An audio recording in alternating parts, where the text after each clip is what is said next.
Alright, hi everybody. Here is a video key, part 1 of your video key for problem set 1.2b, length and distance.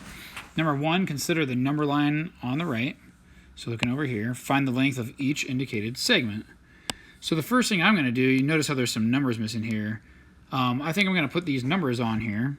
So this point B is at -2, that's -4, A is at 1, and C is at 4. And I think that'll just help me count. So I'm trying to find the length of BA. So I'm going to highlight these and then get rid of them. But we're finding this length right here. So you can just count from -2 to 1. So that would be 1 space, 2 spaces, 3 spaces, like that. Or you could do, to find the distance between two things, you could do 1 minus the other. So 1 minus -2 also gives you 3. So that length is 3. So BA is equal to 3, the length of BA. Okay, and then we're going to find DA in a similar manner. And that length is 5. BC. I hope that you're catching on here, seeing what I'm doing. That's going to be a length of 6. DC is from one end to the other, that we at least have all of the points that we have marked on this number line. So that has a length of 8. And finally, DB, this little guy right here, has a length of 2. Okay, so you can just count and find those lengths. And then let's do another one here. Find the length of each indicated segment, PN. Actually, I'm going to leave this for you guys to do for now, and then I'll fill this in on part 2 of the video key. So, similar to number 1, let's take a look at number 3, and it says find the distance between the points on the graph. So this one's weird because we can't just count from here to here because we're not going straight horizontally or straight vertically, right? So the distance, this distance from here to here, I don't know if you can see how that would compare to this distance, but the blue distance is bigger than the red distance, and then the blue distance is also bigger than like that green distance there. So it's kind of a combination of those two things. Maybe some of you noticed what I inadvertently drew here, which is a right triangle.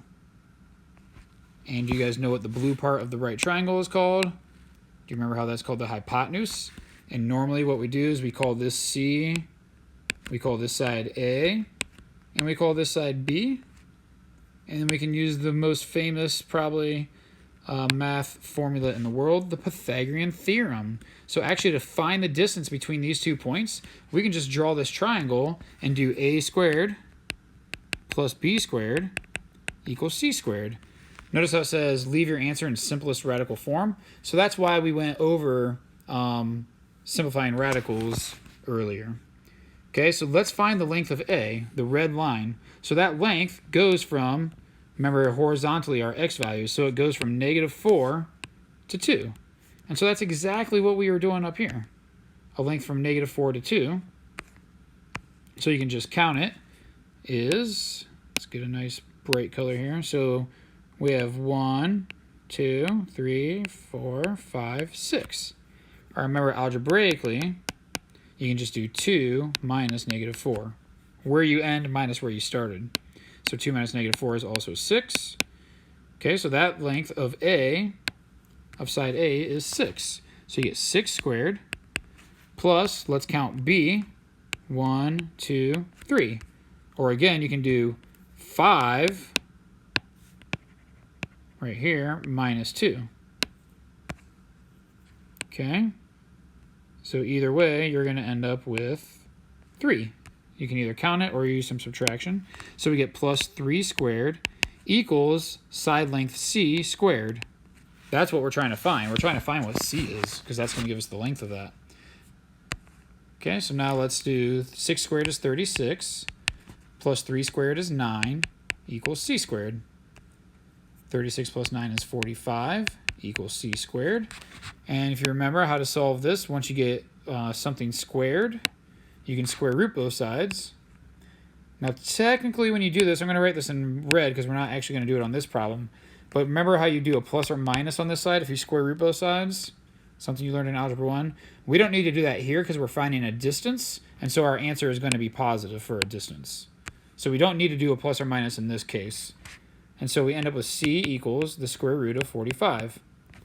Now again, this says leave your answer in simplest radical form. Okay, so we got to take the square root of 45 and simplify that like we did earlier. And so c equals the square root of 9 times 5. This is actually an exact problem we did on our practice. And this, just the square root of 45 part. And we know the square root of 9 is 3.